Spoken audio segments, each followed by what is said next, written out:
Hello, everybody. I'm Robyn Valentine, and welcome to the Robyn Valentine Show. Joining me here today on our extra blessed day is my good Judy. She's got a special place in my heart. Danielle Correda. Hey! How Thank are you. you? Thank you so much for having me. Well, it's a pleasure to have you. It's a joy to be with you again today. How are you doing today? I am fab. Just woke up, but hey, it's an off day, so I can always take a nap later. You are a pastor, correct? Yes, You run a church known as the Bridge of Hope. yes. I like to call it a community rather than a church, but yes, I am the lead pastor for that organization. And I am very thankful to have met you from personal experience, having grown up in the church. It's been a little challenging to find people who can kind of let me go my own way while still being like, listen, that you take more of a friend approach to religion. Like, I'm not going to push anything on you, but I'm here if you need to ask questions, if you need spiritual guidance or personal counsel.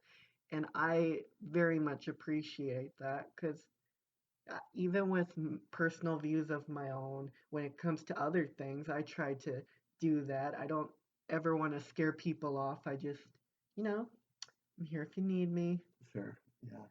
It's the reason why we exist is because, like yourself, I was raised in a church and I saw such a push on having to become a certain image in order for God to love you, and I don't think that that is the way of Christ. So we exist to love everyone and to be friends with everyone.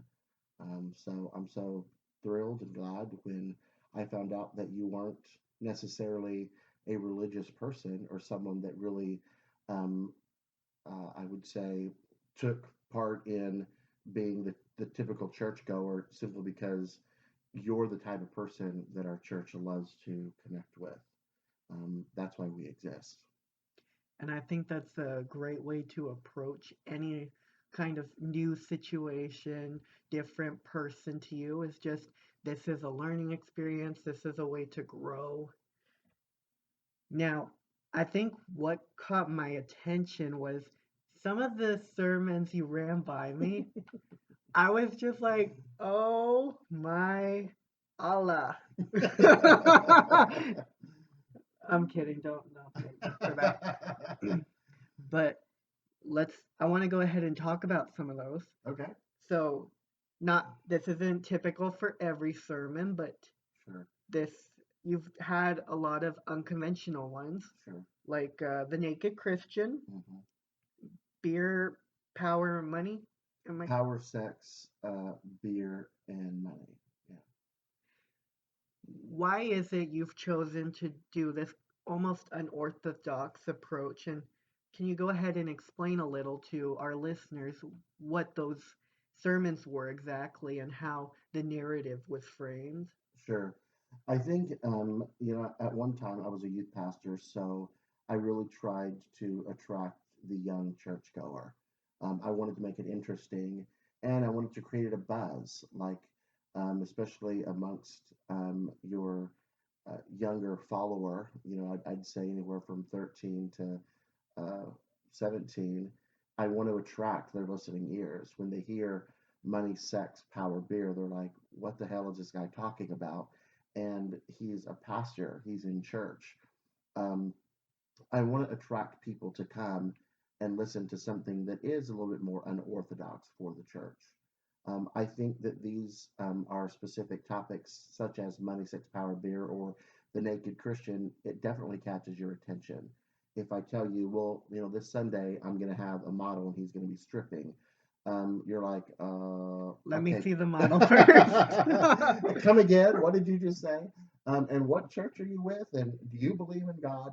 All these questions arise. It definitely catches people's attention, but I break it down to a I break my talks or my sermon down to a very practical.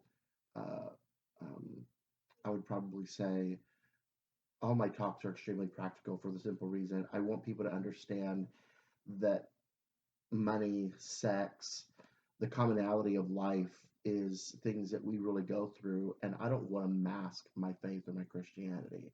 So in doing stuff like that, like for example, the beer, I use it as an acronym, and I started off my message with opening a beer. And I did it for the sole purpose of a lot of people in the church think that we shouldn't drink as Christians. Right. And so when I opened that beer, when that canned beer cracked open and you heard that pop, it was like there was so many different expressions in the room. There Oh, so was you could see it You on. could see it. So you have these individuals who are like, oh my God, what is he doing? Is he going to drink the beer in church? And then you have those people that are like super happy. They're like, oh, thank God, this pastor is super cool. And then you have those that are like, listen, if he takes a drink of that beer, I'm going to walk away. And then you have those that are just there observing, trying to figure out, okay, where is he going with this? So you have a plethora of emotions. What are you feeling in that moment? And are those feelings okay? And that's exactly what my point was, is it's okay to feel the way you feel. Right. Our conviction is our conviction. So if you're afraid of what I'm going to do next, or if you're feeling, my God says we shouldn't do this, why is he doing this? If you're feeling these mixed emotions, it's okay, because we're all human and we all have an idea, and we should be open to express exactly how we believe or how we feel. So the fact that you feel something is actually a good thing. Now we're going to talk about what it means to crack a beer open in church. And then I broke it down. Now I can't tell you exactly that specific message, what beer, the acronym I used for beer, but it was something to the knowledge of um, be it was be it was it, the whole meaning of the message was be available for everybody, no matter what. Like Right. if Jesus turned water into wine, in the Bible. And I'm not going to say that Jesus was this mass partier, but Jesus understood that when you have a beverage, it's going to bring people together. And so he had a choice. He could have turned it to fruit punch. He could have turned it to lemonade. I mean, he could have turned the water, He you could have know, turned it into Mike's Hard Lemonade. he could have. I mean, he could have done anything he wanted, but he turned it into wine. And so, there is a verse in Ecclesiastes that says, "Everything that is done on earth is done well, and is good." And so, it's what we make of it. And so, I really try to present our messages and present anything that I preach as something that encourages people, to let them know they're not bad. We're all on a journey. We're all living life. We're all different. We all see life so differently.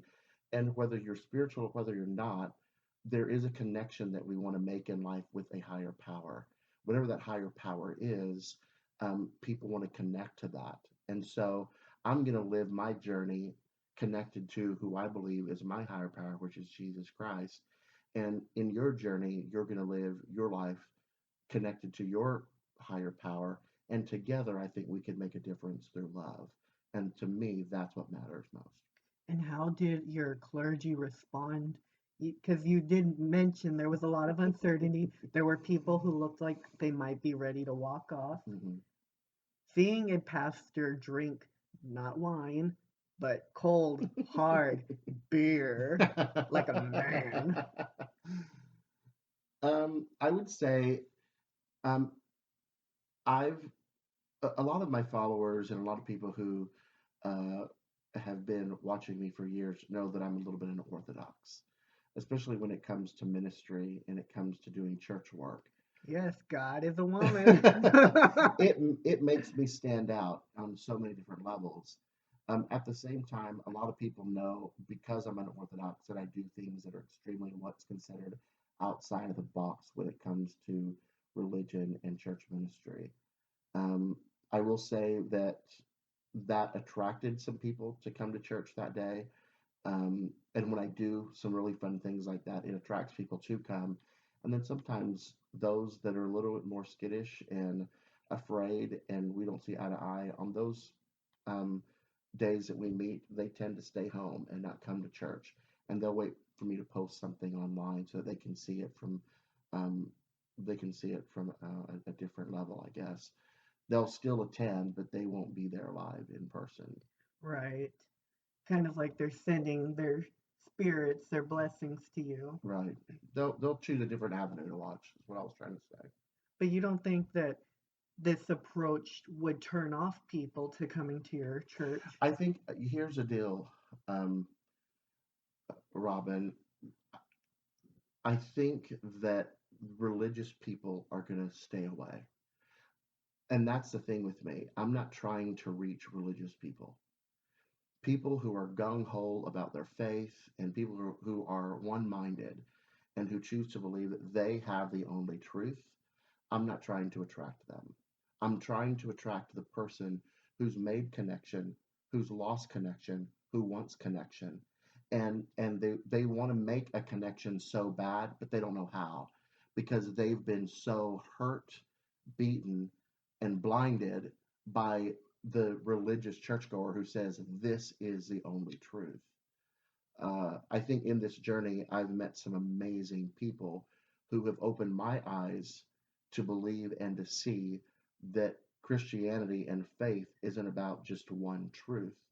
It is because it's centered around Jesus Christ and the gospel, but there's so many different ways that you can get to Jesus and to experience the gospel. And I want to be open to all the many journeys and ways to get there, not just one way to get there, which means a one specific denomination. Mm-hmm. I open myself to different views and beliefs, as you know. And I think because of that, that certain religious goer is not going to partake in what we do. They're going to call me they're going to call me a false prophet, false pastor, a heretic. I mean, I've already been called all those names because of what I do in my own city. And Yeah, so it is what it is. but I have always said, behind your back, of course, that regardless of my own personal views, I'm very thankful to have individuals such as yourself mending the gap between religion, sexuality, gender identity, because for a long time, the church has pushed those people out. And there are so many individuals who want to come back, but they are afraid to. And you're providing them a safe space where they feel like they can make that connection. And I think that's absolutely beautiful that you can give that to them. Thank you. I will say in the past year, it's been a journey because I have friends that still do life and ministry um, with what I consider on the other side, meaning that they have the truth. Right. And they've kind of partnered with me in the journey because they love me, but they've since kind of like taken a step back and gone on their own journey. And for that, I'm grateful because this isn't about me. This is about, excuse me, I had too much to drink last night. No. She's been giving that sermon. Okay. Um, Just a little disclaimer, we do have a little chihuahua in the room. oh, yeah, my baby, he's a little feisty. Anytime we get loud, he thinks someone's beating me up. That being said, I will say that those who walk away and face their own journey, I get excited about because um, they have chosen to walk away for the right people to come in and step in and take their role and partner with where we are going. And I will say this is about the LGBT people, it is about the outcasted one, those who've been kicked to the side, kicked to the curb, um, rejected, neglected, spoken against, judged, pointed their finger at. I mean, our organization is targeting this audience for the simple reason, like you said, I think that there are people that want to connect and they've lost connection because of that one churchgoer.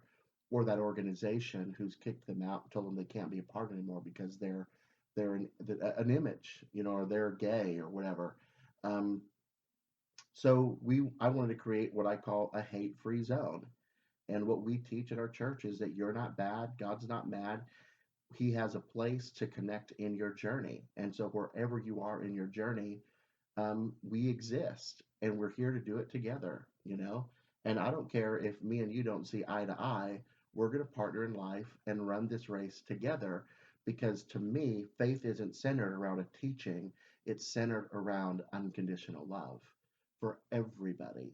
And so that you, me, and those of us that are like us, we need each other. And the truth is, a lot of us have lost our family. We connect and want to go somewhere to gain a family, to gain the acceptance. And so, I mean, the one place you want to be accepted is in God's house, right? Yes, the house of the Lord. The Ka, ka, house. ka, ka, ka, kaboom. You want to feel accepted there. And unfortunately, so many people, they have to wear their mask because they want to be in church so bad, and they know that the church teaches otherwise and teaches against who you really are. And so they camouflage who they are. And with, Bridge of Hope, I want you to come in. I want you to hold hands. I want you to be who you are and be who I believe God created you to be, and express yourself as yourself rather than having to fake it to make it, you know, Right. again, because you're not bad, God's not mad. He's partnering with you in this life journey and helping you go your way. Speaking of journeys, I like to start from humble beginnings. You mentioned earlier that you grew up in the church, and I've got an idea of how the story goes, but Mhm. would you like to go ahead and talk about how you were brought up and being within the church? Because in a lot of ways, it's almost like you're giving the people the church you didn't get to have. Yeah, that's good. Yeah, I can go there. I will say, forgive me if I do get emotional, because this is something that I'm writing about, and I think maybe we'll talk about this a little bit later. Um, I was raised in what I call an independent, fundamental, rigid, frigid, frozen, chosen Baptist church. Oh my gosh. I mean, it was basically the church of rules and regulations in order for God to love you.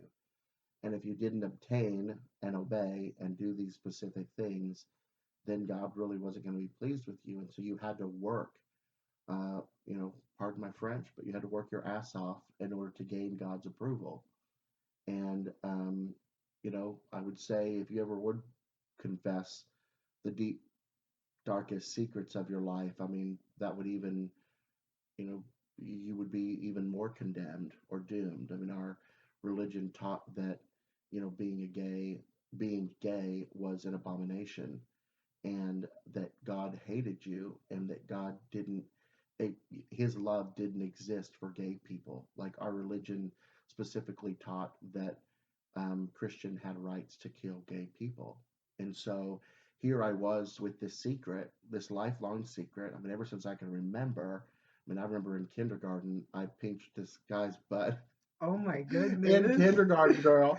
Okay, I was pinching this little boy's butt, and I remember getting a spanking for it because he tattletaled on me. And then I remember exposing myself at 1 years old to another boy, and it was just like, I mean, I thought all these boys were cute in kindergarten. I mean, ever since I can remember, I remember being attracted to, you know, the same sex. I mean, I've never been Wait, able to deny it. you're gay? Girl, you didn't know. Don't worry, we can still be friends. um, so I could never really be honest about, who I was, because if I did, I would not just be rejected from my own family, I would now be doomed by God. And so it was something that I internally just kind of kept to myself. Now, I was raised that God is all knowing, He's omnipresent, He knows everything about you. Right. So I knew that God knew, but I knew that if I would suppress it and not act upon it or do anything, then, maybe He would be pleased with me. It was in Bible college that I finally came out and admitted that I was gay. And upon doing so, I went through, finished college and ended up going through what you call ex-gay therapy. And I spent 3 years in a program trying to beat the gay out of my life. And a couple few years had passed, and then I ended up finding someone who was still doing shock treatments, and I spent $3,000 on shock treatments trying to shock the gay away. And I lived my life trying to make everybody around me so happy because all I wanted really was to be loved, and all I really wanted was to be accepted by my very own kind. And it was like no matter how hard I would work, no matter what I would do, I could not gain internally or feel internally like my family or my friends were really for me, because if I would ever just admit to them that I was gay, I knew that I would be treated different. It was an automatic thing, Robyn. I mean, I could not admit that I was gay.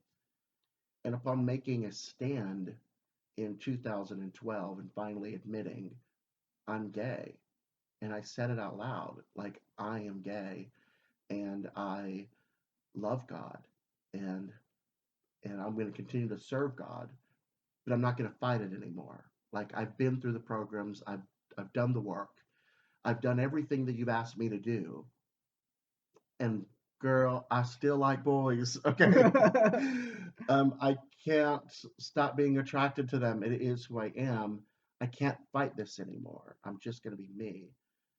The response that I received, not just from my family, but from churches and ministries that, I mean, I laid down my life for, Mhm.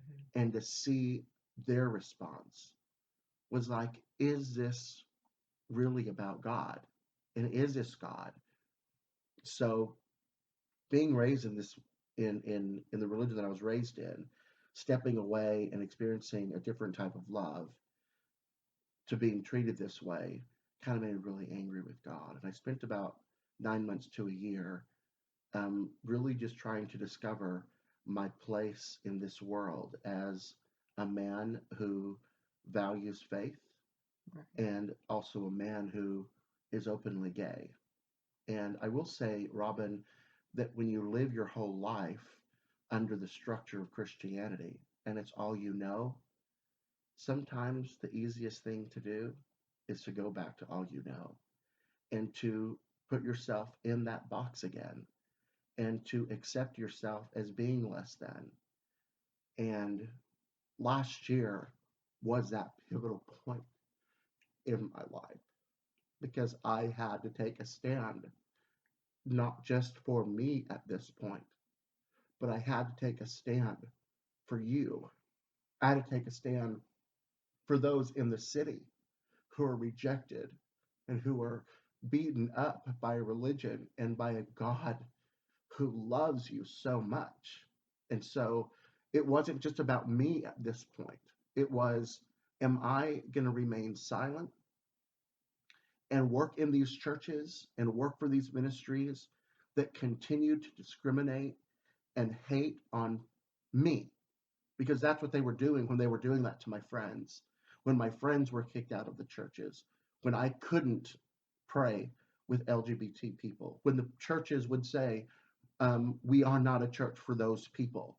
Like I'm working for organizations, and when they would say these things, it would pierce me and break me, and I would go home and cry because what they were saying is that God wasn't a God for me and that He didn't love me. And it's like, wait a minute here. I'm standing with you. I'm preaching on the same podium that you're preaching on, hurting the same people you're hurting by not saying anything. And I had to take a stand. That's the reason why Bridge of Hope exists, because I wasn't going to remain silent anymore and let this religion of America continue to demolish and destroy a beautiful humanity called the LGBT community. I'm not going to let them beat up my people anymore, let alone beat me up. So being raised in that kind of gave me the push. And it's taken, 36 years. I'm 37 years old. it's taken this long for me to get it. And I'm telling you, the journey, you see me cry because, I mean, in reality, I'm paving a way, and the journey isn't easy because I feel like I'm doing it alone, you know? Yes. And I want more people to get it. And I hurt for the people who hurt because I know where you are. And I know what it's like to want to connect so bad, but the only image you have of this God is that he hates you.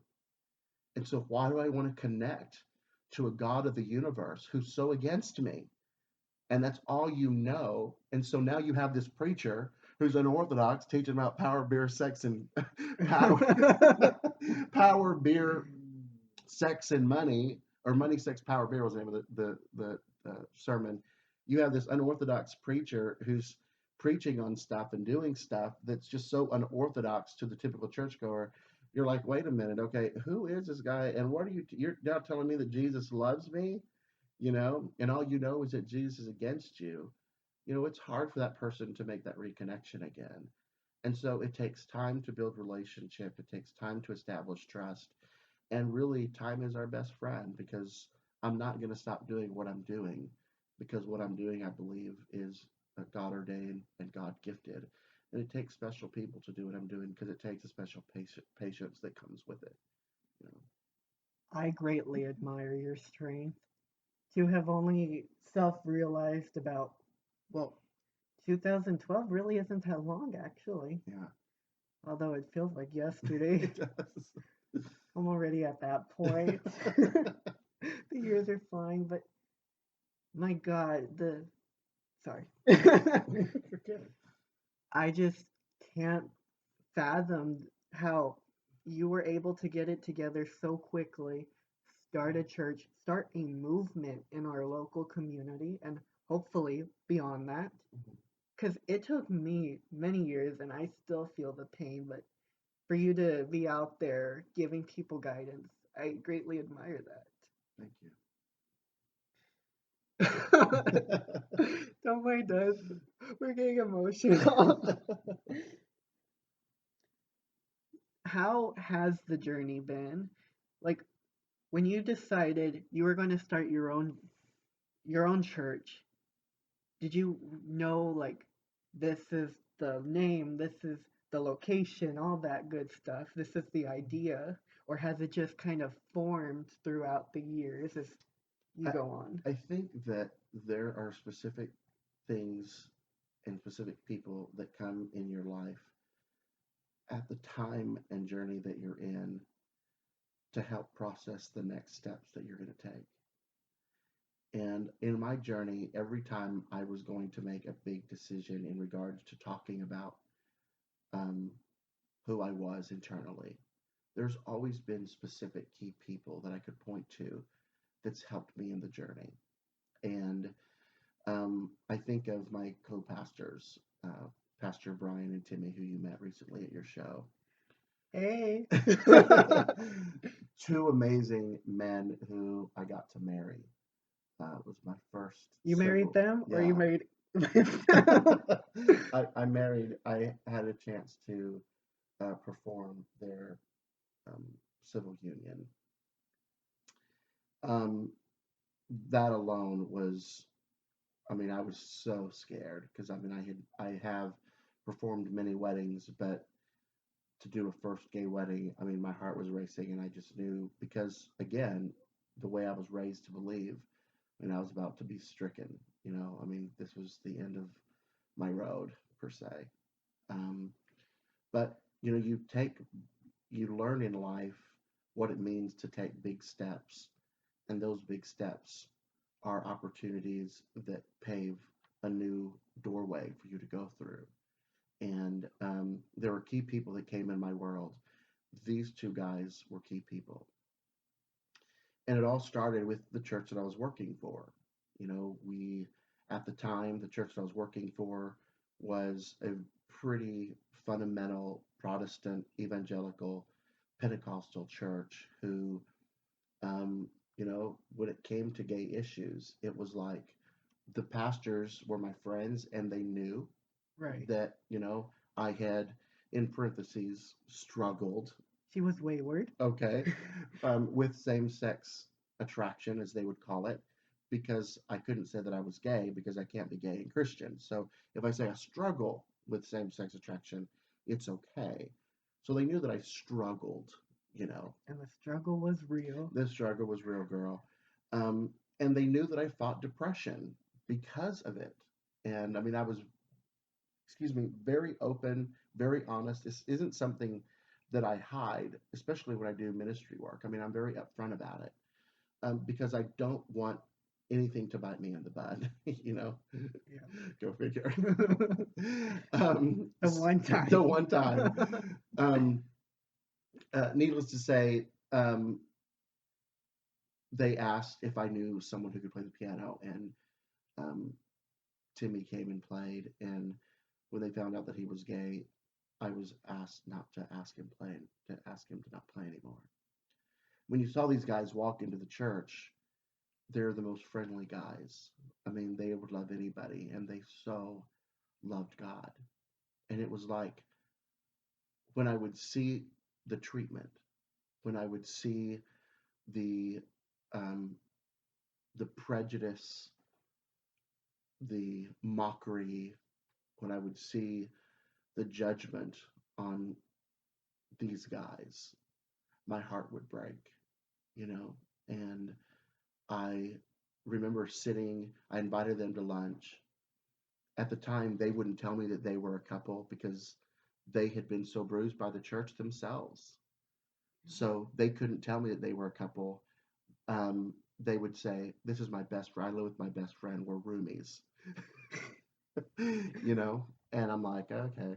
I've had a roommate before. You had a roommate? I'm like, I think this, Robyn, I think, we LGBT, um, I think the community, we who relate to being gay, we know our people.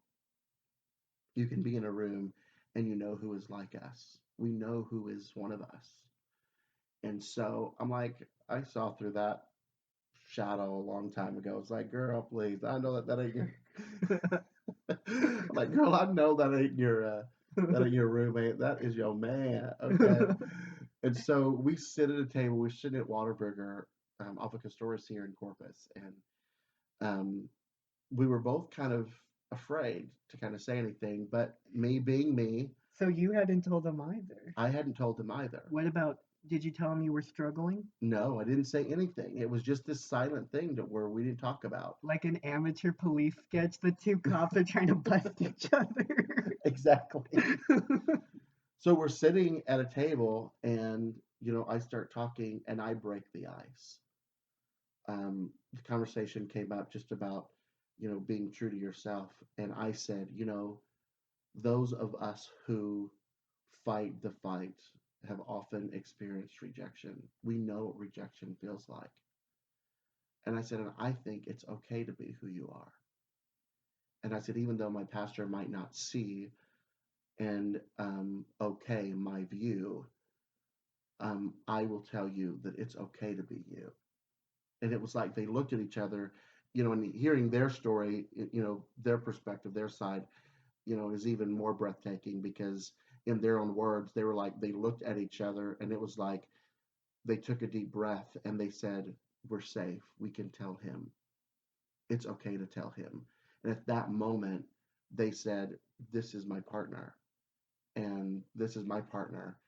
And we all sat at the table that day and we all cried At Whataburger. at Whataburger. The Three Queens, girl. We all cried, and then we laughed, and then we cried again, and Still it at was Whataburger. still at Whataburger. Um, we sat there, and I remember that day we talked about, you know what? We're going to start something. Us three. Let's do it. Let's start an organization, and let's create a safe place for people like us where we can come and we can worship and we can pray and we can do unorthodox ministry. I mean, we're going to be shunned by the community, by the religious community. We will be shunned, but that's okay. The people that we're going to reach and we're going to touch is so much more worth what the religious people are going to say about us. I mean, the religious people called Jesus a drunk, a glutton, called him friends of those people. Hmm. Okay? And then they I, crucified him. and then they crucified him. Listen, whatever it cost, and I say this with so much conviction, whatever it cost to reach my people, to reach the community, I'm willing to make that price, pay the price. So if I'm slandered for the rest of my life for standing up for people who've been beaten, bruised, tormented, kicked to the curb, rejected by their family, I'm going to have an organization that has complete doors wide open for you to prance in, okay? Walk in, run in. I mean, however you got to get there. You're going to swim in there. You got to swim in there. If you're going to glamour yourself and walk the red carpet in there, we're going to create an avenue for you to get in there however you feel safe to get there. We want to create that place because you and every LGBT person out there matters. Your life matters. Your heart matters. Your being matters. Who you are matters. Your voice matters. Your story matters. And we made that decision that day. That's exactly what we were going to do. Bridge of Hope, the name didn't exist. I used to have an organization called New Hope. And that was an organization where I walked people through freedom and healing of homosexuality. So I couldn't name it New Hope. Star Wars copyrights, imagine. So I sat down at the beginning of the year and I literally thought the word bridge just kept on coming out to me. Bridge, how to build. I mean, we literally talked so much about bridging a gap, bridging a gap, bridging a gap. And then it just came to me, bridge of hope. We are going to be a bridge of hope. We're going to bridge the gap and we are going to give people hope again, hope to believe, hope to stand, hope to speak. And then in that hope that people have, help them gain the assurance and strength to do just that, to speak out, to love, to believe again, to have faith again, to have trust again. Because when you've been so beaten and bruised like us and tormented and rejected, it's hard to trust just anybody, Absolutely. you know? I, I've had this conversation with my father.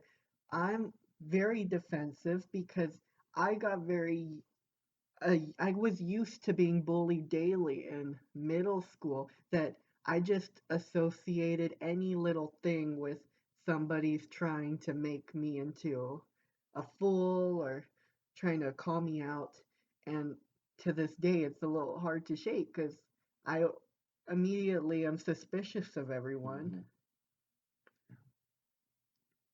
But I find it interesting that the church, well, not everyone, of course, that they're the ones who cast out, in my opinion, a lot of, or most people. Mm-hmm.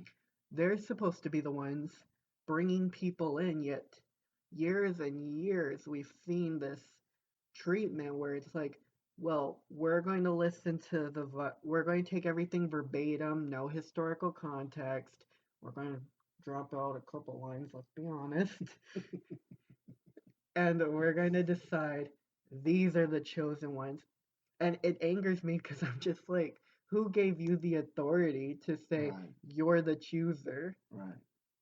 You're supposed to. The whole idea is you abandon the flesh, you accept God, Mm-hmm. and these people, they're not doing that. Mm-hmm. They're basing their views on you because of the flesh, because of these innate personality Mm-hmm. traits of yourself.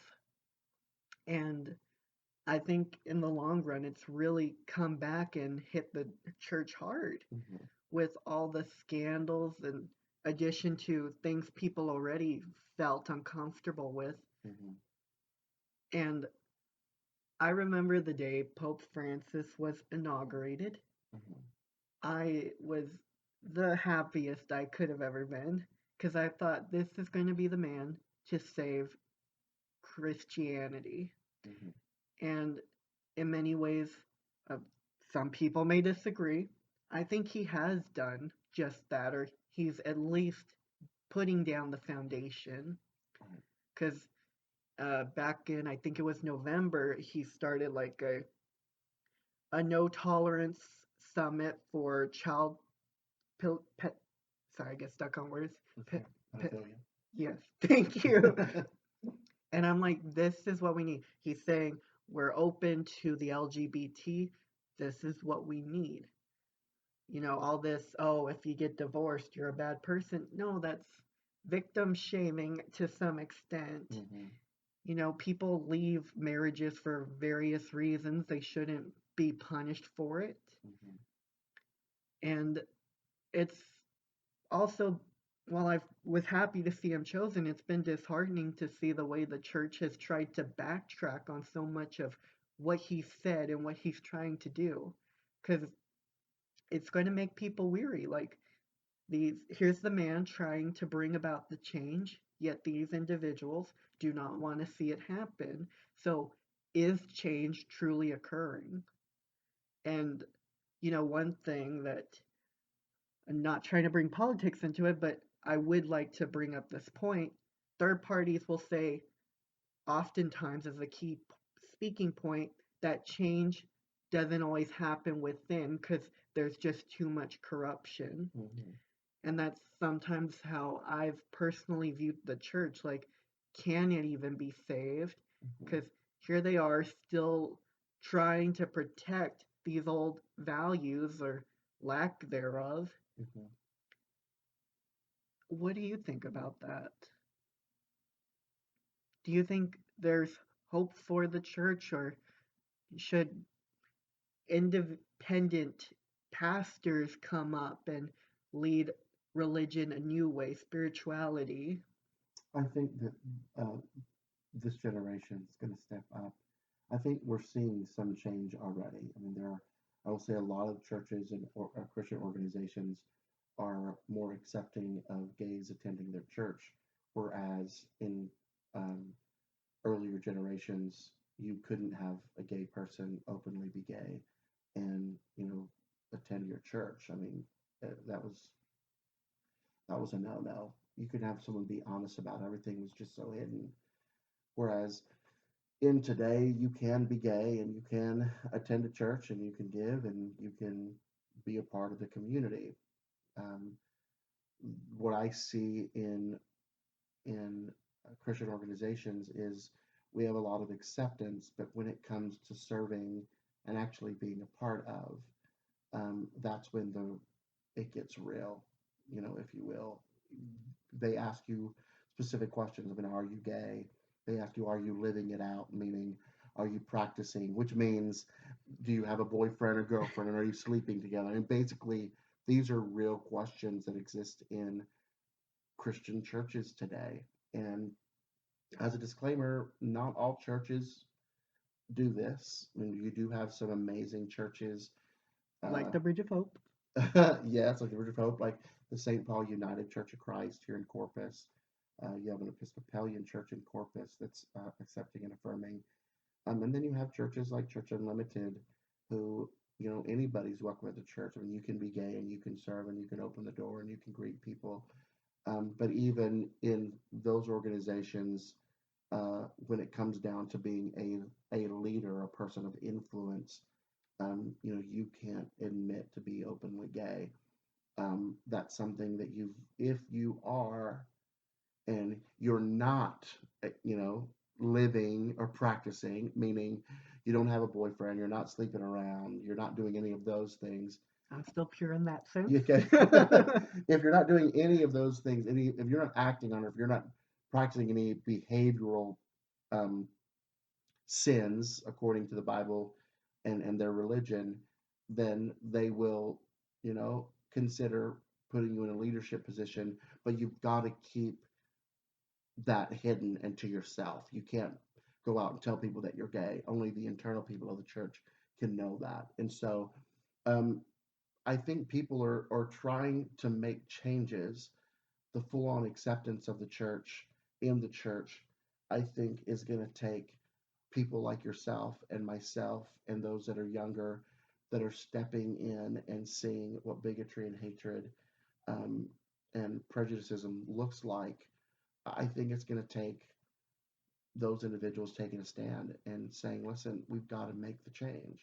You know, I don't know if you ever saw the show Greenleaf on Showtime, but it's a show about a black pastor, and um, they run a mega church, and he operates a mega church, and everyone, it's going on its fourth season this year.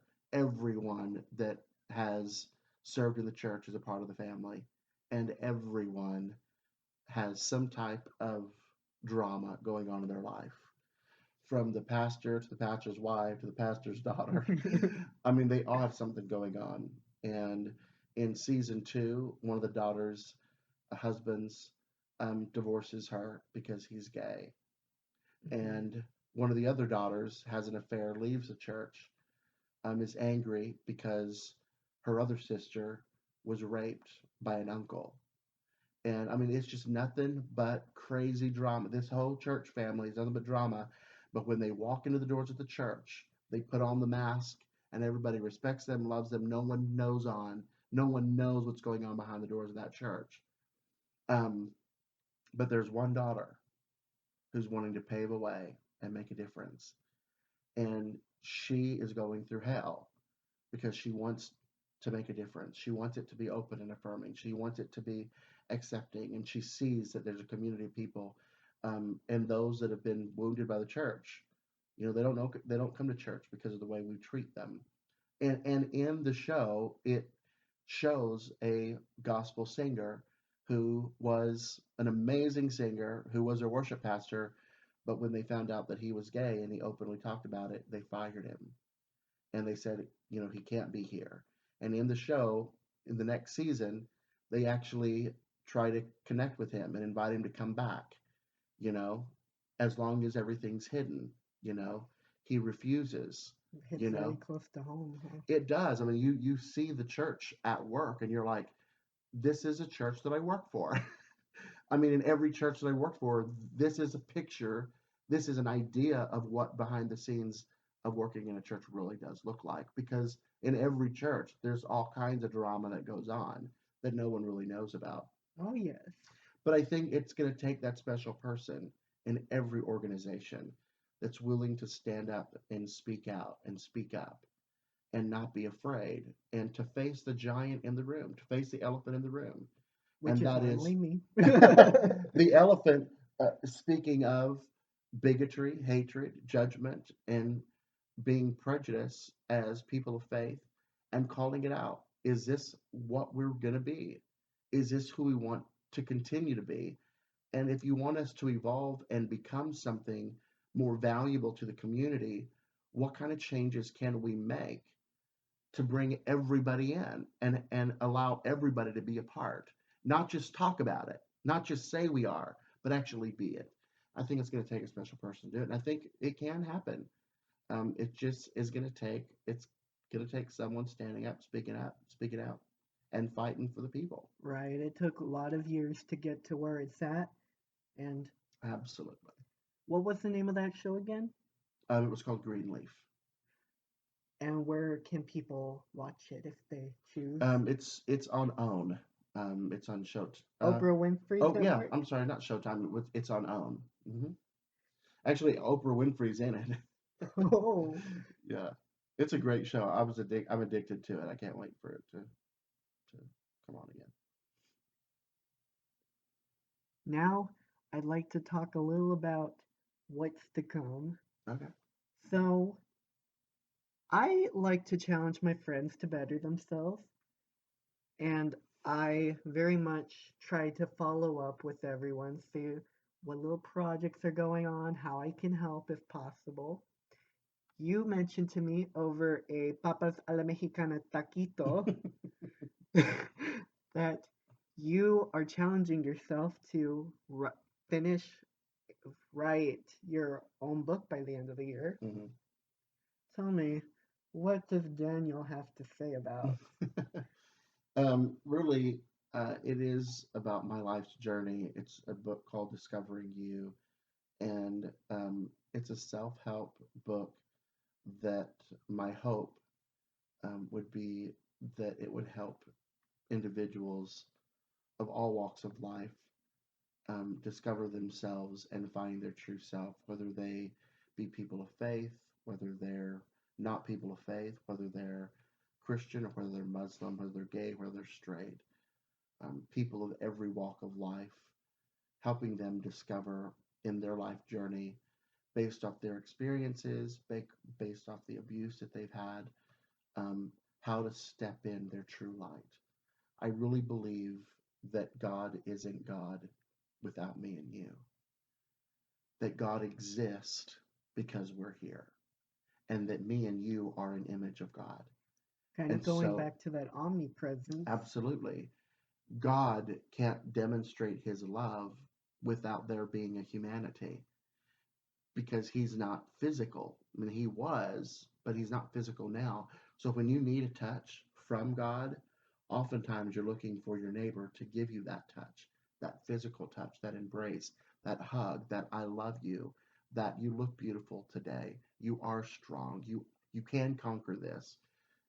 So God can't be God without you. And so you are the light. And so discovering you is tuning in to the internal light that you are and discovering what that light is meant to be in this world.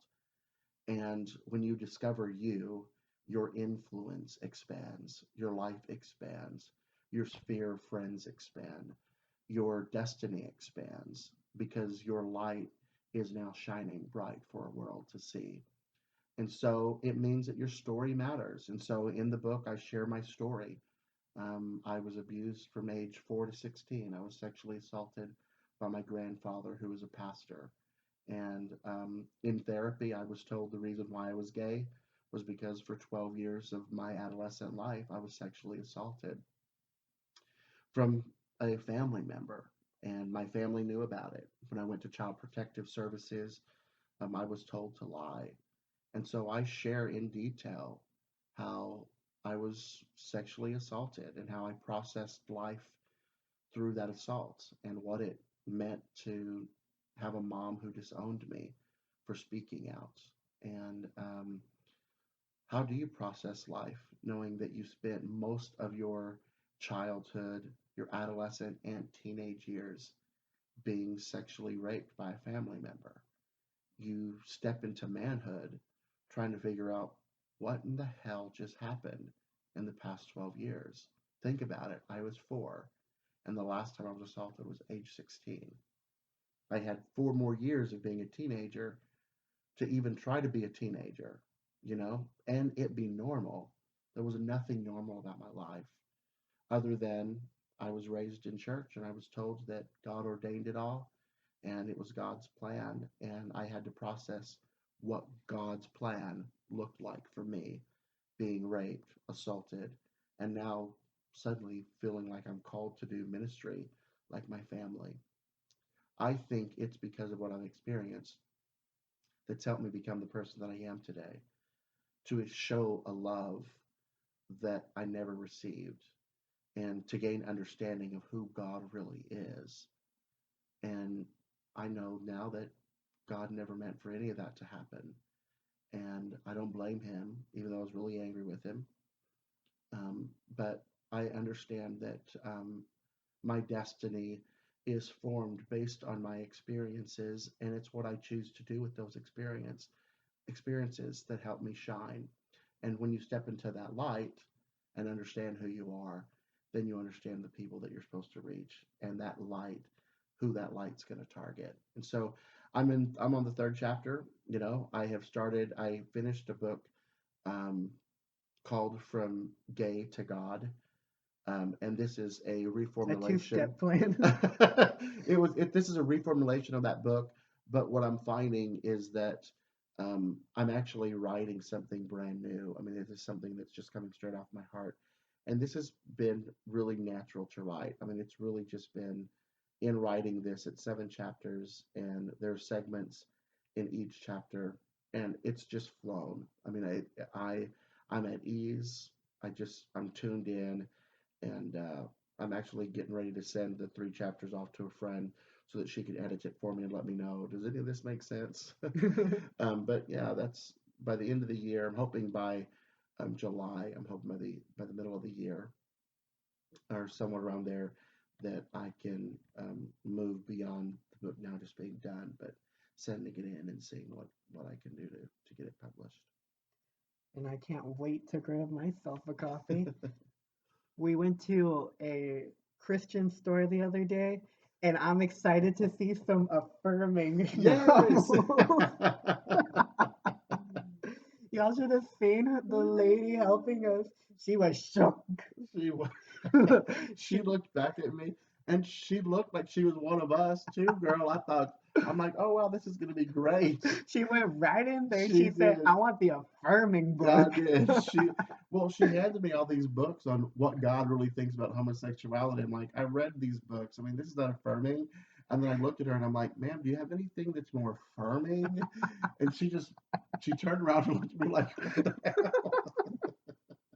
Meanwhile, I was reading a Bible rendition of a comic book, or other way Yes, around. that was a big Bible too. I've never seen anything that big. That was amazing. Aside from the novel, are there any other projects in the works? Well, I know this has really been something that we talked about last year, starting my own makeup line. Now, as you know, I'm a professional makeup artist, and I've been doing makeup ever since I can remember as well. Um, Working for Sephora for years and years and years, and then Ulta, um, and then doing makeup for my friends. Um, I'm wanting to start my own makeup line, and that is a work in progress. I know that I made connection with my friend who uh, had talked to me about possibly, you know, providing the funds to make it happen. And so we had a conversation already, and we talked about trying to get together and writing some goals down and making it happen. She has some ideas that I don't have, and really, again, it's going to be toward a targeted audience. So we're really trying to aim the queens. Okay, trying to create a line for the queens. What kind of queens? Drag queens, honey. They don't sound like they're from the dynasty. We're trying to create a little bit of glamour, a little bit of shine, some glitter, some pizzazz. But in doing so, I mean, there's skincare that we're talking about, and obviously, there's a lot of logistics. I don't know anything about this. It's only been something that I've dreamt about, thought about. So it's like, we just got to do some research and figure out what needs to be done to move forward. And we're just in the beginning stages of trying to discover how we're going to do that. So, that was this year. That's something that we're looking at this year as well. So this is something that was just thrown at me. Like Yeah. literally, this is not something that I've been planning. It literally was just presented to me at the end of 2018. So being that it was presented to me, it's now let's take what's presented, let's write it down, let's process it, let's talk about it, let's see how we could possibly move forward with it. So that's where we are right now. And even though we can't discuss anything that's to come, I can tell y'all that the product development is certainly an exciting one. And I am already in love with this brand. Yeah.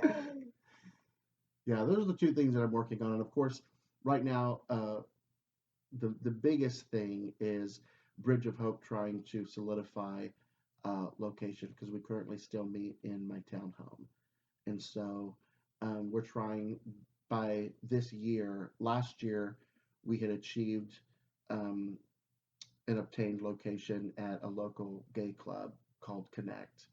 And then Club Connect closed, Rest in which peace. rest in peace, which you know uh, it only allowed us to I think be in that location for almost 2 months, and then we went back to my townhome. Which in those 2 months it was like we were seeing progress, and so um, I think having a legitimate location is going to really help us in the long run. So that's really the goal. What I'm really working towards this year, alongside my book, is I want to make sure that Bridge of Hope continues to have a voice in our community. which I will tell you, we were a part of the LGBT preparation, the Pride event this year. Yes, they had their banner and everything. Yeah, so we are excited to be a part of the planning of the project this year. Miss Daniel even had her rainbow makeup Okay, on. girl, I was pizzazzed. I can't wait for this year. It's gonna be I great. was gooped. I was gagged. Okay. Hey, you never know. I may be walking out as a queen this year. Oh Ooh. man. Done by your very own Robyn Valentine. I don't know her. Now, before we go, this is a little something we do here on the show. Go ahead and tell us a little fun fact about yourself. Fun fact. Okay, well, in 2006, I was on American Idol. Really? Yes, I met Paula, Randy, and Simon, and in 2007, I made it on the Late Night Show with Conan O'Brien with Paula Abdul. You've been on TV? Yes, I've been on TV, girl. Um, and that was Carrie Underwood's season. I stood about 6 feet from Carrie Underwood in that audition process in Hollywood. It was an amazing journey. I look back, it's over 10 years ago. Um, I look back then and I'm just like, wow, um, I forgot the lyrics of songs. That was my downfall. And I will tell you that even doing church music, it's like for the life of me, I can't remember the words of songs. It's crazy. It's okay. I can't remember names, and I think that's a little more important. Well, that's a little secret about me. That was a little bit of some achievement that I've made. Yeah. Well, thank you so much for coming on here and speaking your truth, sharing your story. For anyone who'd like to connect with you, where can they reach you? They can reach me on Facebook, Daniel Guerra, or you can go to Bridge of Hope Corpus Christi on Facebook. And you Um, do post your sermons on there. I do. I typically on Sunday nights I will go live and share the exact thing that I share on Sunday mornings. So if you want to experience that, you can do so there. The The experience. experience, and I will tell you, anything that I do that's unorthodox in the morning, I will do on my live video. I'm still waiting for that naked Christian Oh yeah, video. I didn't post that one. Damn it. Yeah, he's stripped down too. But he was a lovely boy. Yes, he was. He was. Thank you again, Oh, my pleasure. Thank you, Robyn. and have a nice day, everyone.